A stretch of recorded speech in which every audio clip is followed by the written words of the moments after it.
Well, hello, Maggie. Thank you for joining us today. Thank you for having me. Love it. So, as with every guest on our podcast, we always want to start with their origin story into the grant world. So, how did you find yourself in this profession?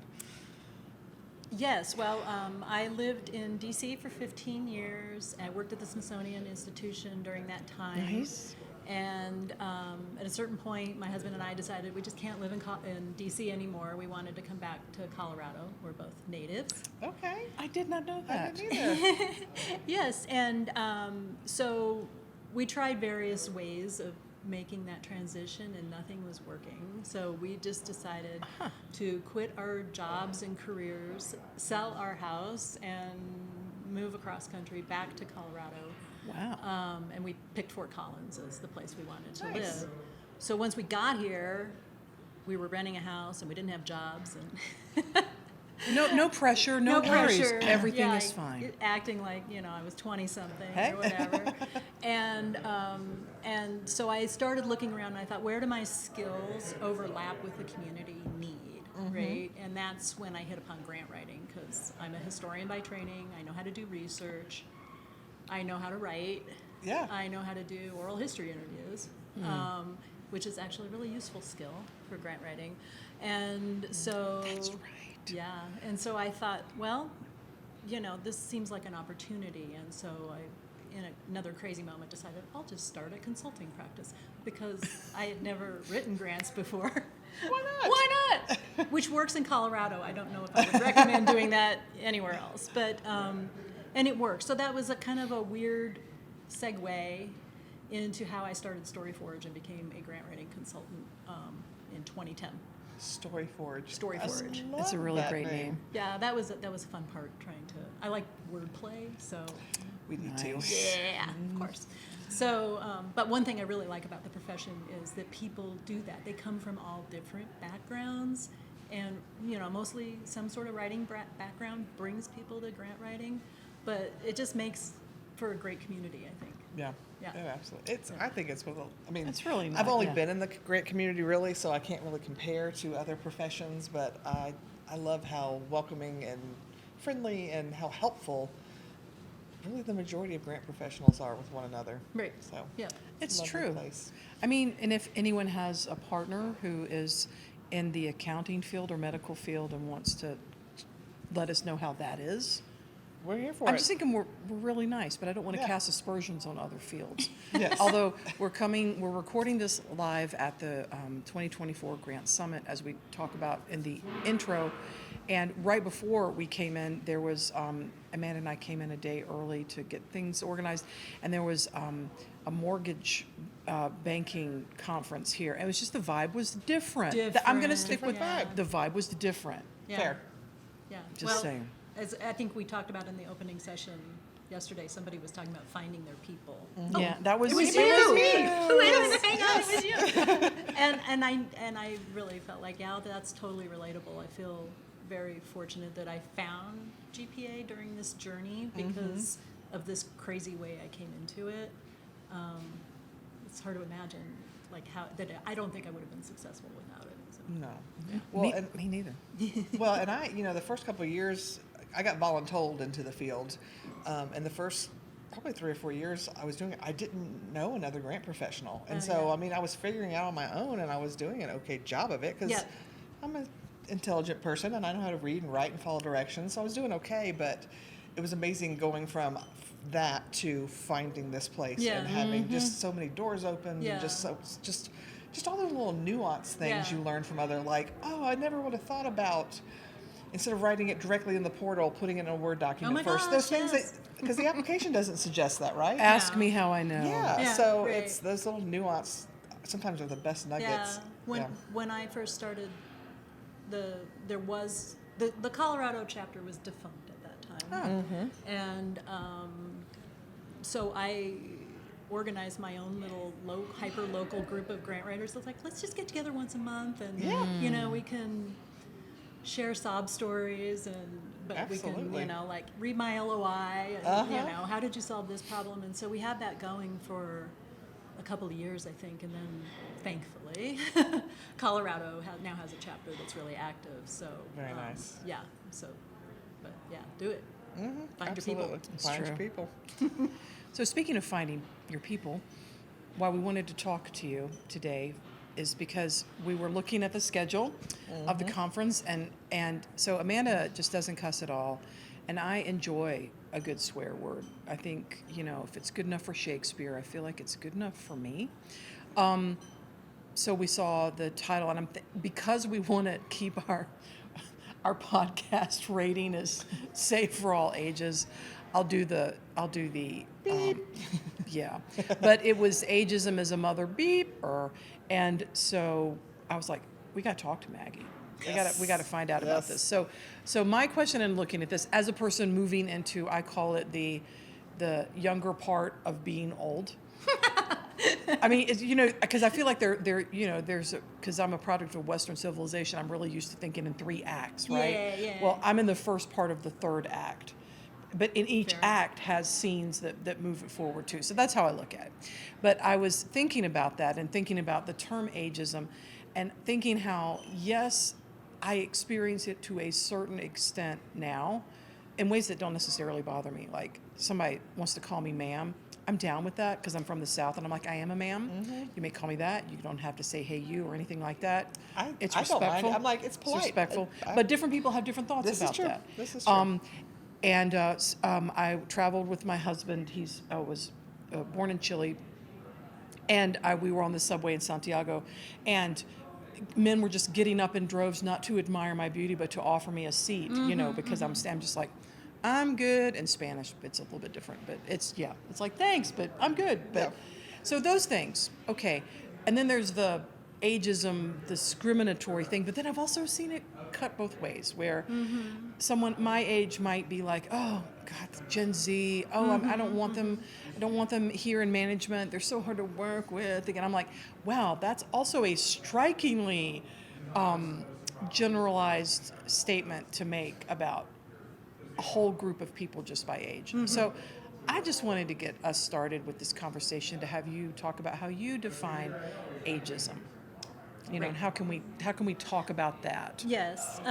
Well, I mean, if you look it up, you'll find that ageism is discrimination based solely on someone's age, right? I mean, but that opens up a lot of conversation and thought about how do we actually experience that? What are our own biases? Those kinds of questions. And I came to this topic and to this title Yeah. because I had my first experience as being the recipient of ageism in the workplace, right about the time the proposal deadline was. And so I wrote it really fast. I was like, because I was just It was on your brain in a and rage. feeling about, I was angry, and hence the title, Yeah. right? Because that's expressed how I felt being the recipient of this ageism. Do you mind sharing a little bit about that, or not? You don't have to. No, that's okay. That's okay. However you want to couch it, however you want to. Yeah, I mean, it's a protect good the example non-innocent. of a type of ageism, Okay. because we can talk about that too. But Yep. I had a client that I'd had for many years, and things started to get kind of weird and uncomfortable, and we were having conversations. Like, because I had this client for so long, I spent a year trying to work it out. Yeah. Which is a really long time for me. Sure. It's a long time for anybody. Yeah. And so, but at one point we had a really, frank conversation where I just started asking questions and to find out where the dissatisfaction was. And then I heard things like, well, I know you said that you're having a hard time keeping up. And I'm thinking, I didn't say that. Then you started to slide off your earrings, Yeah, and you're like, no, tell me more. Tell me more. Crack your nut. Crack my nut. It's on. Yeah, and I'm trying to remember what. Having trouble keeping. Yeah, right. Oh, and the other one in the same conversation was because we were talking about they had decided to submit a grant, and I didn't hear, know, or anything about it, right? And I said, I'm curious why you chose to do that. And I said, well, it was easier to do it ourselves than to explain it to you. After you've been writing grants for them For years. For years. Yeah. Oh. Not only am I making reactions to this, Yeah. I'm in a transition with a client, Yeah. and it's not, I'm a byproduct of what's going on, which was a lot of turnover and churn Yeah, and some this board was part of that difficulties. too. Yeah. But now I'm like, oh, thinking about how things also have gotten weird. So thank you for sharing that. Yeah. We're not the only two people. And I think the more we can normalize, Yes. the more we can normalize normal parts of aging for women, for example, or Yes. in the workplace, and not to go, and then they did this, those, Right. You as kind long of as, have to get that off your but chest. to have let a- people understand that yeah. maybe that's how it happens and you don't realize what it is. Right. Yeah. Right. Yes, I think that's true. And I think to your point, where we kind of started this question, in order to think about this as a proposal for the GPA Summit, I tried to get out of my own head Yeah. at that point and started, because I'm 58, I experienced this as ageism. Then I started thinking, well, like you said, what is ageism and who experiences ageism? And so I looked it up, and I want to share this with you because Please. it's kind of funny. And to your point, it's, entry level, people in their 20s, and older folks, late career, people Yeah, in their 50s, 50s right, and up, are yeah. probably stereotypically the people most likely to experience ageism. Yes. That's what I thought. Right, and so it's not just us. No. Right? But it's been so long since I was in my 20s. I was No, kinda that's like, fair. What is that? But I'm know? glad, because I'm like, you thank you for putting it so succinctly. It Yeah. really is on each end of the spectrum. Yeah, Yes. yeah. And the other thing was Yes. that it said mid-career people in their late 40s and early 50s can also experience it, right? And I thought, well, who's left? Is that everybody? People in their 30s. People in their Yeah. late They're safe. 20s, people Yeah. like 28 to 38. No. Yeah, right. There's a Yes. sweet spot. There's a sweet spot where Yeah. maybe you, and I thought, That's and, not and right. when I was doing my research, it's like no one said that, but it just kind of like by default, I was like, well, who's left? 30s, You know? in your 30s. Which is Yeah. makes it like this is a topic for all of us, It- for many of yeah, us, except yeah. for those folks in their 30s. They can. Well, they need to listen Yeah. up, because it's going to happen. It may have happened in their 20s. It's going to happen Yeah. when they get older. Well, and it just made me, and I hadn't thought about this conversation I'd had with the boss in a long time. It's not only discrimination, but sometimes it's people have excuses made for them because of their age. We had a Okay, fellow yeah, employee yeah. who, she was probably about 28 years old, and good at her job in the fact that she could meet deadlines. She was the work she was good at. Her personality, she was one like, she'd email, and if you didn't answer in 10 minutes, she was at your desk going, "Did you see my email? Where's my info?" I know that person. Obnoxiousness knows and no a age. lot and a lot of other things that were just, and so several of us had said, all of us shared the same boss and had expressed some concern about the fit with the organization, and they kept coming back to, well, but she's really good at the job. She gets all Yeah, the stuff yeah, done. right. Yes, but she makes everybody else miserable. And finally, the conversation was, well, I think that's just her age. She's like 28. And I had to say to my boss, I said, do you remember me because I'd been working there a while at that Right, point. right. I said, do you remember me when I started here? And he said, yeah. I said, did I act like that? And he was like, well, no, but I said, I was 25 when I started. Right. I said, it's not, that is not an age thing. Right. That is a personality Right. trait, which is Yes. a different thing. But I think sometimes because of your age, people can Yes. make excuses. So I think it works both ways too. That's There is true. discrimination, and then there is also, well, Right. they're going to get a pass because they Yeah, can't help it. I think it's a really interesting point about. I attended a session yesterday here. It was really great about generational. Actually, it was about intergenerational collaboration, which is something else Nice. we can talk about. Oh, yeah. I think and it's down here somewhere. But there was a lot of discussion about boomers and Gen X and millennials and what are they? Gen Z. Gen Z, right? And everyone was in the room. There were represented people who were all of those Nice. ages, which made it really interesting. But it also really got me thinking about how we might stereotype based on, you hear a lot about boomers. Let's just start there. Oh, you yeah. know? True, you do. You do. But a lot of the conversation has been about boomers and millennials, Yeah. right? And Gen Z, they some just of it- ignore us, right? Some of it about boomers is deserved. I mean, there's a Yes. reason why there's a stereotype. When Yes. Yes. Yeah. sometimes I'm like, wow, y'all. But it can't be all of them. No. It's a No. stereotype and it's a cliche, and then those are dangerous things to perpetuate, as we all know. Right. And I think the other thing that you alluded to when we were talking here was that whole question of intersectionality. Yes. And how your multiple identities can impact not only your view of the world, but how people view you. So it's not just your age, but your gender, your race or ethnicity. Yeah. Are you a parent? Are Yeah. you not a parent? Yes. Do you have grandchildren? I'm a caregiver.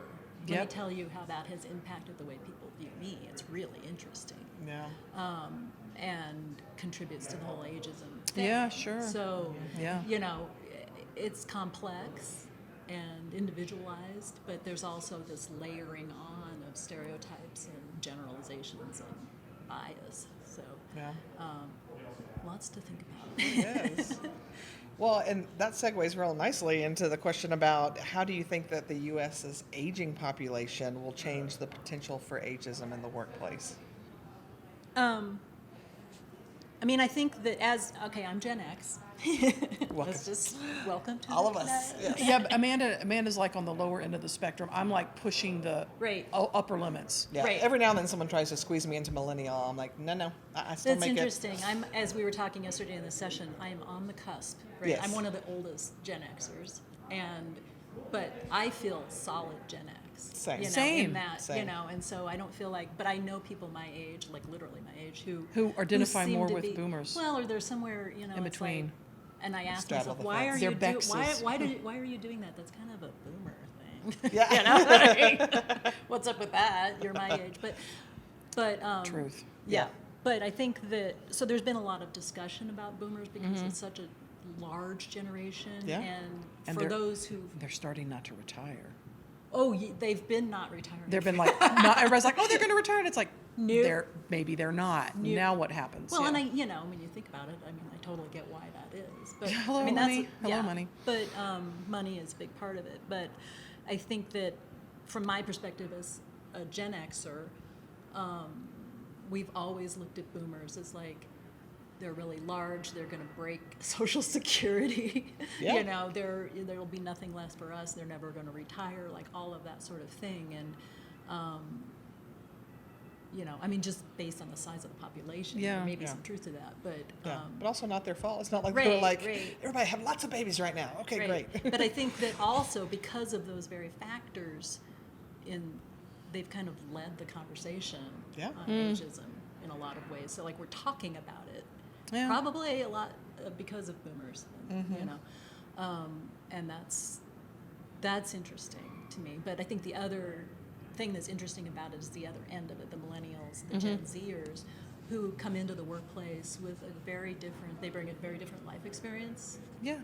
And they have very different Different attitudes. attitudes We talk- about yeah. the workplace. And I think we have a lot to learn from them. Yes. Absolutely. We actually talked about this yesterday with another guest on the podcast Yeah, about the keynote for the keynote, who was talking about instead of my job as my self-worth, it's Yes. more like my life's purpose is, and this job helps me get there. Right. Which it's not just semantics. I mean, Right. it's really, I thought that is not something, when I was coming up, it's like you give it everything, because Yes. that is how you are what you do. Exactly. And if you don't do a good job, you're not a good person. Yeah, I think that's true. And I have a friend who I talked to about this subject because he's a millennial. He works in helping transgender people navigate the health space. Oh, the wow. healthcare space, right? Which is Complex. an amazing, complex thing that he's able to do. But we were talking about millennials because he's a millennial, and he said, my generation is coming into the workplace and working through our careers with a completely different attitude about work, and we're not going to. It's about that work-life balance partly, but the way he said it, which I thought was really interesting, is like we're not going to, I'm going to swear, bust our ass Oh, that's cool. for decades, and retire at 65, exhausted and broken. Right? And die. And then wait, and then he said wait to die, which I thought was Yeah. interesting. It's like, yes, I know these people, but I know these people. And he said we're figuring that out. Like we're going to do this differently, and we're going to pace ourselves, and we're going to figure out how we can slow down as we get older, like work less, so that we can work longer. Yeah. Absolutely. And I thought, well, there's a healthy, interesting idea. Yeah. You know? Yeah. That's a life goal for me. That Yeah. makes me think this is years ago. I was teaching for a training company, and wherever we would teach, whoever hosted the class would get so many free seats in the room. So I get there the first morning, setting up, and my local contact was like, "Hey, I've got a problem." I'm like, "Okay, what's going on?" And she said, "We have 3 free seats." It was a police department that was hosting. "We have 3 free seats," but she's like, "They've already been, like, we have police officers that were interested, so we've already given it away." But she's like, "We have this one volunteer who really helps us out," and she was like, "I was hoping I could give him a spot," but she's like, "I've got to give it to my paid employees first." So, but she's like, "He's here. What do I do?" And my first thing is like, well, I can't give away free training. But then I met him. The man was 93 years old. Give him all the free things. I No, said, "You know all the what?" things. I said, "Tell him to come on in." I didn't even call the main company. No. I'm like, "You know what? I'm making this call." Right. So he sat on the front row, and he took more copious notes than Yeah. I've seen any other. And of course, on the break, I come up to him and I said, "Sir," I said, "I love that you're here." I said, "Can I ask, why? What are you interested?" And he said, "You know what?" He goes, "I was a police officer." He's like, "A whole group of us went through the department together. We all retired together at 55, because that's often when police officers Yeah. will retire." He goes, "I watched almost every single one of them go home, sit on their couch, Yep. and die." Yeah. Yep. And I decided that wasn't going to me, that I was always going to be learning. And he goes, Yep. "And I'm 93 years old, and I'm still learning." Yeah. Sharp And as the he proverbial tack. was, and I was like, that is life goals right there. Yeah. Like, It I is. loved, but I mean, he got to pick and choose, if he wanted to go to Right, you something could have been good, somewhere but else. He Yeah. could have. Yeah. But I just thought, I was like, that's the whole that just opened up the definition of retirement to me. Yeah. Like, it doesn't Right. have to be, okay, I'm not working anymore, so I don't have to do anything. Right. Yeah. Yeah. I think that's true too. And Yeah. yeah. So that's a very positive note. But to take Yes. us back to the cold wind of doom, This is your job, Kimberly. it is my job. But actually, in all seriousness, that is how I plan to age on, is to Yeah. just keep learning for all sorts of reasons. And Yeah. I think, and learning things of interest and not just fossilizing. 'Cause Yes. who needs, so speaking of that, if you were thinking about, and I know you're going to have a discussion din. We're recording this in the morning. You're having your discussion din at the GrantSummit in the afternoon, and there are going to be a ton of examples. But you shared one that was your personal example, and I thank you. Have you talked to other people? Are there other examples of ageism?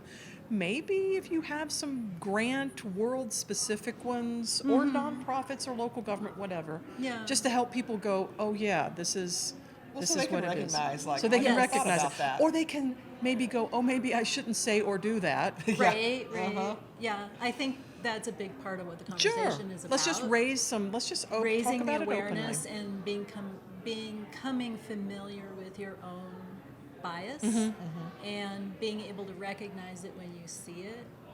Right? So, yeah, so- happening in the yes. workplace. Let's just stick to the workplace for the Yeah. purposes Oh no, of this for the conversation. purpose of this Yes. conversation. So we talked about, my examples were like what I would call microaggressions, right? Oh right, yeah. Oh Yeah. yeah. It's like Yeah. oh, and Things we people heard, say. We heard you had trouble keeping up. You're right. Do you want to Bless sit? your heart. Do you want to sit your closer to the speaker? Yeah. Right. Fair. So we've talked about that. Yeah. Some other examples are like maybe more egregious in some ways, but are like monetary examples. So, for example, limited opportunities, either because people perceive you as being too old or too young, right? And compensation disparities based on age, I think. So there is real impact to this. That Yeah, can no, it's impact your true. livelihood. One of the things I'm thinking about, and quickly segue here, Yeah, sure. in terms of the intersectionality is in the grant profession is, are you a staff member at a nonprofit or organization, or are you a consultant, and how does this look different? I'd like to have a conversation about that, since I'm a consultant. I want to talk to more people about that in my session, because I don't know I honestly don't know the answer to that yet. Does it make a difference? Are consultants better positioned to navigate ageism? I'm going to vote yes, because I was an employee, a team member for Yeah. years and years, and I didn't start consulting until I was in my 50s. And also once I let my hair go to its natural color, I'm just saying, for me as an instructor, when I was traveling all around the country, and I could walk into a room where there, are sheriffs and police officers, and and they're in uniform, and I'm like, well, I hope you all agree with me because you are armed. But but in seriousness, I think it gave me a gravitas Yes, to yeah. presenting where I Right. was. And I'm not saying you can't teach and train when you're young. I'm not saying that at all. But walking into a room of strangers, many of whom come from very hierarchical organizations, Yeah. I think Yes, I yeah. was perceived differently, and I was fine with that, just like I'm fine with the ma'am. Right, And right. I can go in and talk with board members as a consultant Right. when I often feel the need to speak truth to power. Right, And that's right. we're not going to rant. Amanda's like, oh no. Rant but, away. But to go, It's our but to podcast. go in with this aging Yeah, face right. and this hair and sit down and go, yeah, I've been doing this for almost 30 years, and this is actually some best practices around boards or not what's occurring here. Let's talk about it. Right, right. And no, and there Yeah. and there's not. I'm not going to get shut down because Right. whether or not I know what I'm doing is a different discussion. But I look like I know what I'm doing. Yeah. But I think there'll be a time when there's like I'll go over the edge of it. Now it's like, oh, she might be out of touch, which gets back to ageism. So Yes, I'm like yes, right there. I'm in yeah. the sweet spot right Yeah, there. I think probably yeah. your 50s up to mid 60s are the sweet spot. That could be, yeah, that's interesting. But that's just my opinion. Yeah. Well, and also as a consultant, frankly, like I have 5 clients. If, like this example I gave you, if something goes south, I do not need to renew that contract, and it's not my whole livelihood. So I think in terms of that monetary impact of Oh, ageism, yeah. It's a little- I have a lot more flexibility. Yeah, same. As a consultant. Same. Yeah. Yeah. Well, I think of a lot of things as a consultant. I mean, there's things I would never have said as an employee But you can Yes. that I say. can say as a consultant because it's the same And thing. I as have an older woman, you can Oh, say it. Like it's the the freedom to just best. speak well, your not only mind. the freedom, but like finally coming into my own. I mean, there were things that I never would have argued about in my 20s, Yeah. and looking back now, I'm like, oh, I just want to go back to her and go, sweetie, Speak up. Right. say it, Yeah. use your voice. Yeah. But yeah, when you don't have those years of experience behind you, Right. it's hard to be like, hey, listen Right. to me. I swear I know what I'm talking about. Right. So, Right. oh yeah, and being. I mean, I know this is all about ageism, but like, Yeah. oftentimes I worked in local government as a grant professional for a Yeah. long time. So oftentimes, it's me and a bunch of our department heads. It's in the South, a very heavily male, Yes. white male Yes. dominated Yes. room. And here's, 25-year-old me coming in going, no, you can't do that. Right. And these guys aren't my boss. I'm Right. not their employee because Yes. I'm reporting to this other guy over here. But at the same time, I'm not in charge of them either. And Right. trying to get them to listen to me sometimes can be very difficult because Yeah. they just like, oh, you sweet little thing, And I'm like, But whereas before I would just move on. Yeah. But now I'd be like, no, sir. Right. Right. So- Right. Yeah. Yeah. So 2 more. Oh, If we have please. time. I know. Yes, I go. was like, I want to hear some more examples. So Yes. please. Okay, so another category of examples Yeah. is work culture. So being excluded, from meetings, from discussions, your opinions You're not being invited to the table. not getting invited to the table, your opinions being discounted or not heard, unequal opportunities for advancement and that sort of thing, or Yeah. I thought about that again as a consultant because I see, like, each client I have has a different work culture that I have to navigate Right. into somehow, that can really impact how ageism is experienced, if it's experienced, right? And so I think there's an opportunity there for workplaces to Yeah. work on their own work culture and have these kinds of discussions Yeah. because it's going to vary from one place to the next. It really is. I think you're right. And I think that is an example of how, as a consultant who is aging into a different kind of category, I think it can be easier to navigate because Yeah. you do have those multiple clients, Right, right? And you're right. not, you're coming in as the expert. They're hiring you because they need Right. a person with your skill set. You're not navigating the internal politics Right, of, right. yeah. Yeah. Yeah. Yeah. So, and then one last one. I really like this one. Bring it on. You're Okay. going to love this. Okay. Internalized ageism, right? Your bias. I'm trying not to hit the turned table. inward on yourself. Oh, yeah. I told you not to hit the Wow. table early. I I know, I'm was doing like, this too. yeah, yes, she said. Emphatically. Yes, yes, you can do it to yourself. Yeah. Think about Yes. that. all the time. Oh, I'm too old to do that. And it takes a lot of self-awareness to catch yourself doing that. And it could be anything, right? It could be you looking at yourself in the mirror in the morning, or you know. trying something new, Yeah. or trying. I have finished a young adult novel, historical fiction, and I am pursuing the traditional publication process. Okay, think about most of the writers you studied in high school. They weren't busting out in their 50s and 60s. They were Right. publishing young. Right. When you look at the industry as a whole, that's not the case. Yeah. But there's that, they'll think I'm too old. Who am Yeah. I to write a young adult Right. book? There you I'm go. too old. And I was participating actually in a training with Julie Bull, who's presenting here. And that was like, you had this hot seat moment where you're doing that, and what was one of your fears? And that was Right. one of them. And it's just like, I can do it to myself if I'm not careful. I'm like, well, Yes. you're going to be this age anyway.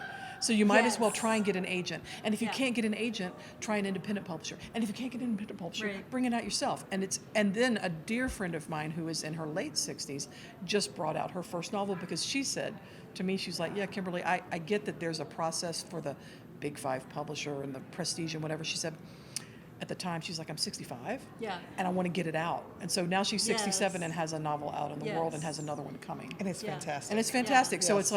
it's like there's this whole second wind of creativity Right.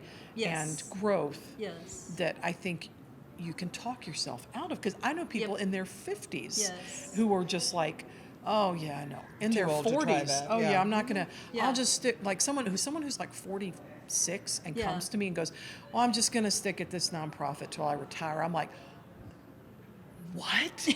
That's like. That's How do you 20 know that's gonna years, happen? and why would Exactly. you do something? Well, and I feel like I didn't even come into my own until my 40s. Oh, yeah. Like, I mean, I Right, didn't right. have a bad life by any stretch, but I felt like I finally found myself and wasn't Yeah. afraid to Yeah. really be myself. So Yeah. I can't imagine being like, and this is it, I'm done.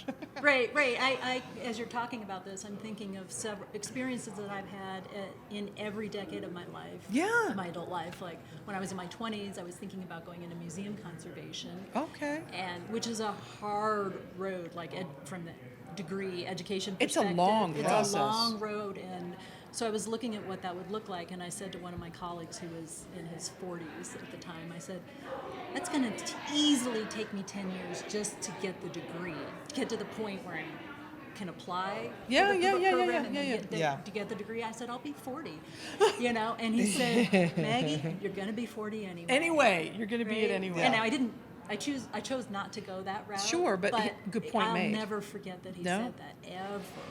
Or when we decided to leave DC, one of the reasons we did it, when we did it, was because my husband and I were talking about it, and I said, this is not a retirement move. This is an encore career move. Yeah. And so we're doing it now. Like, I got to get this done by the time I'm 45. Yeah, you yeah. know? Yeah. And so then you do something crazy that you would have done in your 20s, which is quit your job, sell your house, move across country. You have no job. Yeah. Land in Hey. in a new city. Mm-hmm. But I didn't talk myself out of it. No. Oh, it's Yeah. too late. I'll just have to wait till I retire.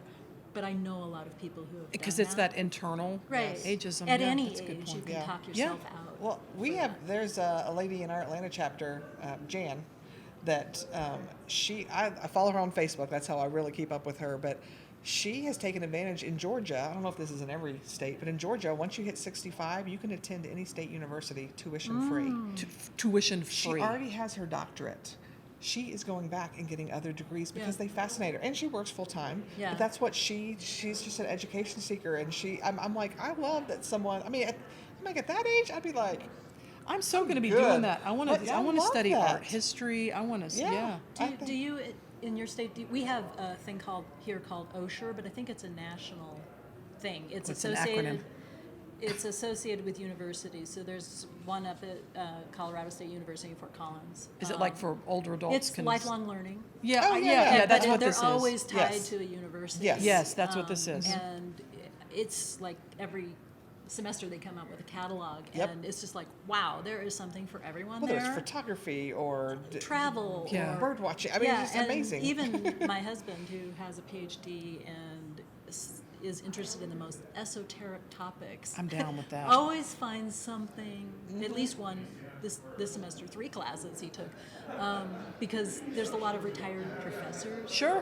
who teach Sure. in their retirement, and so like literally something for everyone. And Yeah. you know, I know for sure for my husband, the day that he can no longer learn is the day he croaks. Yeah. Yeah. It's a muscle. Let's use Yeah, it. use Yeah. it or lose it. So in I was gonna say we're gonna be here. We could talk forever. I would love if we could end with talking about maybe any examples or anything that you've come across where it's that intergenerational sort of collaboration that we touched on earlier, that I think you saw an example of here at the conference, but are there any examples or any ideas of how that's maybe come about in the workplace that you could share that maybe you've Right. discovered or experienced? Yeah, and the session that I attended yesterday Yeah. was a lot about that, and it was co-led by a millennial and a Gen Xer, which I thought was great, who worked together. Yeah. And so I thought that was a really, I mean, that's what I want to take away from this. It's like, what are Yeah. these positive next steps? And to me, at least at my age, I think that mentoring is a big, big piece of that. Yeah. That is fair. And of course, GPA has a mentoring program, They and sure I do. have mentored a lot of people. That's and awesome. I'm going to keep doing it. It makes me wonder if we could flip it and like maybe, because I would love to be a mentee. Yeah. I really enjoy working with certain aspects of AI and certain aspects of technology and Yeah. other things. And I would love to be mentored in that. Yes. And maybe that's another example, like Yeah. sharing what you know and then learning from Right. your mentee. I think that's Yeah. where you're going too, because you're Right. fresh viewpoints, but it might, you're not too old to have a mentor maybe. That could be another takeaway. No, when I made my career transition into grant writing, one of the ways I got into that space was I volunteered with a couple of local nonprofits, and I said, okay, here's what I can bring to the table that has nothing to do with grant writing, right? Because that Right. wasn't my strength yet. But in exchange, I want to learn Fair. from you your process. So they didn't need a grant writer, but they were willing to share that, and in Smart. exchange, I would share some of my knowledge. And That's so such an important point. it was just like a little volunteer gig. But you were giving and getting, because I've been on the Yes. receiving end of someone going, I'd love to volunteer as a grant writer. At the time I was in Yeah, the agency. I'm yeah. like, that is great, but you need to teach me on the weekends because I work full time. So Right. I just want to point out that that's not the way to go about it. No. And No, that you went no. about it Right. in the best possible way. Yeah, Yeah. I think so. And I think, when you think about it, I don't know if anyone's doing this. It would be fun to find out. Within GPA, within that mentor-mentee program, like there's no reason I can't sign up as a mentee. Right? No, there's not. Are we doing that, Gen Xers? Are we signing up as mentors? I have not yet, but I Are would. there I'm- any people who have signed up as mentors who are, Gen Z I don't know. and can That's a good help us with question. that AI thing or whatever? I'm we ready wanna to know? volunteer Yeah. as tribute after talking to you. I'm just saying. Yeah. Let's find out. Yeah, Yep. because Let's I would just do it. totally, Let's test. I would do that. Let's test it and see if we could get some Or it could be a bi-directional hey, mentoring going on. I can Yeah. I can mentor you through career moves. I really want to understand more about these different platforms or how Yeah. this interacts or something like. Yeah. Maybe. Right. Well, and it can even be, I have a local friend of mine, she owns her own consulting business around, like she builds websites and does social media Yeah. marketing for companies. And she had just posted on Facebook, she's like, hey, if anybody's interested, I just need someone to help out here and there to help out with social media posting. Pays only $10 an hour, and it's only a few hours a month. So it's not like, but if you're a stay-at-home mom, want to earn a little extra money. Well, I reached out to her and I said, I'm interested. And she's like, you saw the pay. She's like, I know as a grant writer, you make way more than that. I said, yes, but I said, I'm starting my own company. I need to learn how to do this. And I said, for me, $10 an hour plus what you're going to be able to teach. You're getting assuming paid you to can learn. teach me, Right. I would be thrilled. And I said, now, I'm probably work for you for about a year because I'll probably get what I need. So Yeah. I'm just going to be very upfront. So if you're hoping to have someone that's going to stay with you and grow into other positions, that's not me. She's like, no, I'm in a pickle right now. That is perfect. Yeah. And so I did. I worked for her for about a year. And there was another girl that did most of the creative stuff. I was mostly doing the back-end posting and scheduling. But I got to see what she was creating. And she was willing to spend a few hours with me teaching me some Yeah. of these things. And it really did, I think, up our game and what we were posting Oh, for our business. Right. Hello. But it was, it was a job, but for me it was a mentoring Yeah. kind of thing. And it Yeah. was, I mean, they were all about, actually the girl who taught me, she was way younger, that was doing all the social media stuff. Sure. It was Sure. fabulous. Yeah, Yeah. I think there's lots of creative ways to have that intergenerational, again, collaboration. Yeah. And as we do that and we're learning those things, whatever those, like, I'm going to learn this and from you and you're going to learn this from me, but we're also learning how to work with each other, Yes. with people of different Who are generations, different, yeah. different ages, you know? Like there's all that, the side benefit that's going to help address this issue in the long run about how we deal with ageism in the workplace. Yeah. Can we wipe it out? Wouldn't that be cool? Yeah. That'd And be in amazing. turn, then have amazing agencies that transform communities because they're not all mired in, you know, we can only have people of a certain age doing certain things. Yeah, right. Yeah. Yeah, I think, and the problem isn't going to be solved by, you know, like it's not the boomers' problem to solve. It's not, you know, the Gen Z's problem to solve. It's like working together. Yeah. To figure it solve all out. To figure it out. Yeah. And Gen Alpha because they're coming. Yes. Yes. The So- next wave. Yeah. This has been a marvelous discussion. Thank yeah, you so yeah, much. I enjoyed it. I think we could have talked for another 3 hours. I know. Oh, I was I like, know. I was It's like, rich- should we go rich for a part topic. 2? But it's like, no, we got it. But if there are people who would like to explore this topic with you, or they're looking for a grant consultant, what is the best way to get in touch with you? Oh, well, if you happen to be at GPA, you can come to my session. Yeah. That's Today right. at 3:00, and we can have more of this discussion. And so for but- the people who are listening in 2025, what are they going to do? Right. Well, I would say if you're a GPA member, you can find me on Grant Zone. Fair. Yes. And if you're not a GPA member, you can reach out to my email Okay. address or my website. You can find me through there. My LinkedIn profile. Okay. I And can what give is you- your website? My website is storyforgeonline.com. Very good. And Great we'll name. provide all these links in our show notes Yeah. so people can find yeah, you there too. Yeah, but and I just want to say, because of what we've been talking about, like I'm always open to talking to people. It Yeah. doesn't, you know, it's not like, oh, well, I'm not available to, you know, right now. No. Yeah. You know, I'll talk to you, and if I don't have what you need, I'll find someone. who Find does. somebody. There you go. Yeah. Absolutely. So operators are standing by. That's right. I love it. Thanks so much. Thanks so Thank much, you. Maggie. I It was a pleasure. appreciate it.